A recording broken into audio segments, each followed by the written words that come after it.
What's up, you internet clicking zombies? This is Biff from the Redneck channel, coming to you live from the Redneck Lounge.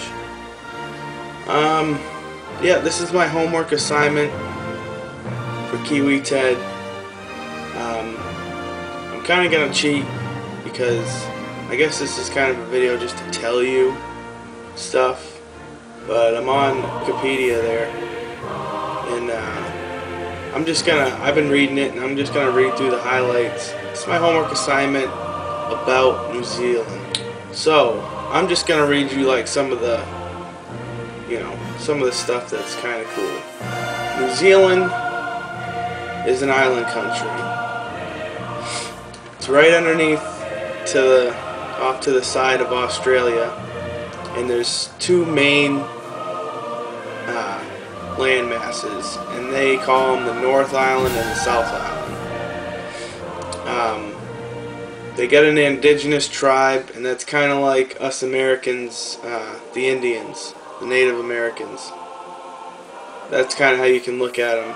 And from what I'm seeing, people think that they just came down from Australia or some shit like that and settled in New Zealand a fucking wicked long time ago. And they're called the Maori.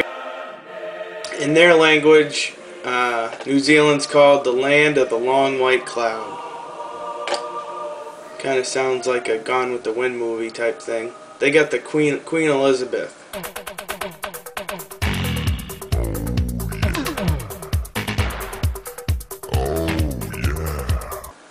She's got her hands in every fucking country just about. But she's the head of state. And but she doesn't have like political say.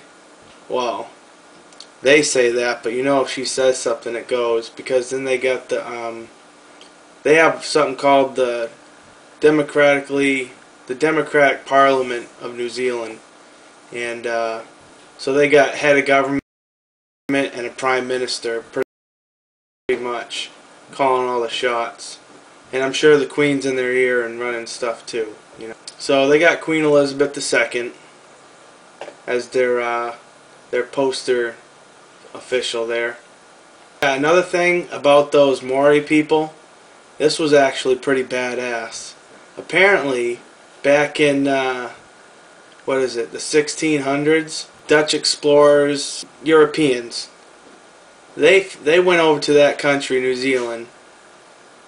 And apparently, even with their cannons and their fucking ships and their muskets and swords and just, you know, the badass arsenal back then in the 1600s, especially being European, they had, I mean, that was a big navy and stuff back then.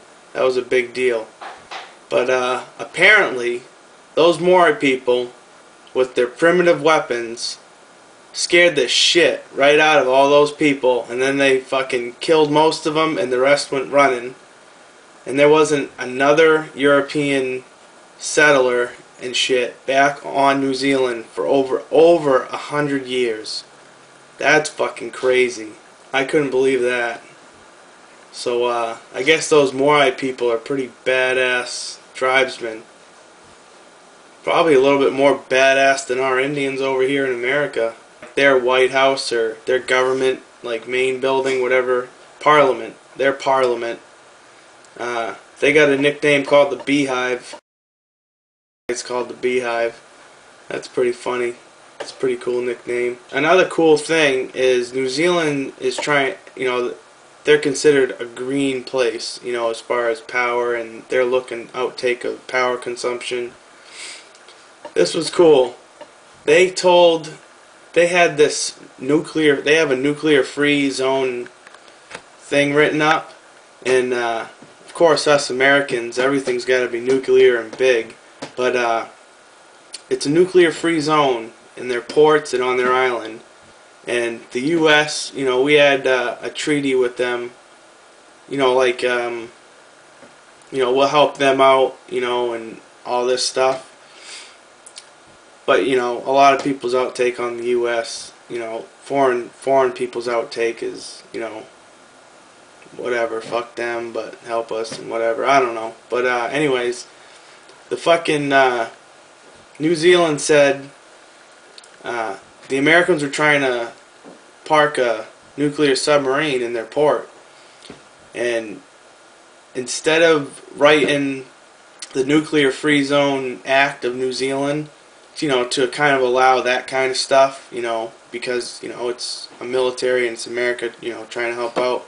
They didn't even want to change any part of that. They were really committed to a nuclear free zone, and we don't want that shit there. They pretty much told America to go fuck yourself. We're not rewriting our nuclear free act just to suit you. So get the fuck out of here. So America said, well, fuck you. We just won't honor that treaty or contract that we had with New Zealand until you rewrite that. And New Zealand pretty much said, alright, go fuck yourself. We don't want that shit there. And they didn't change their mind, A lot of bigger countries have changed, put in a gray area or something to accommodate, like the U.S. in that kind of a situation. But New Zealand, that fucking island, pretty much just said, go fuck yourself. We don't care how big you are. That's our fucking rule. We've read it once. We ain't gonna rewrite it again. So, they don't have any problem with telling anybody to go fuck off. Alright, so down to the military. And I really thought this was going to be a joke. Their military. This and that amount of soldiers. I mean, there's only, what is it? Around 4 million or a little over 4 million total population on New Zealand. So I just figured their army wouldn't be shit. And it's not huge. Their military, I mean, it's not a big military, but they've had their hands in everything. First, they were more associated with the UK. That's where all their training and stuff mainly came from. But then, as the UK fucked everybody, which they always do, they said, screw you. They started doing more business with Australia and helping out Australia more. But they got this like the SAS and all these badass things, and they've had their hand in just about every known war, from the United States. Like World War I, World War II, Vietnam. They're even over in Afghanistan. They were in Desert Storm. It's the ANZUS treaty. That's between them and Australia. When they told the United States to fuck off with your nuclear subs, that ANZUS treaty, that's what the United States backed off of. Nuclear free zone. But yeah, the army was in all them wars, Korea, Gulf War, some other British war. They were in pretty much every time the British needed somebody, they'd go right to New Zealand. So obviously they're an effective military. Oh, and just in case you were wondering, there are no kangaroos or koalas in New Zealand. Just big crocodiles.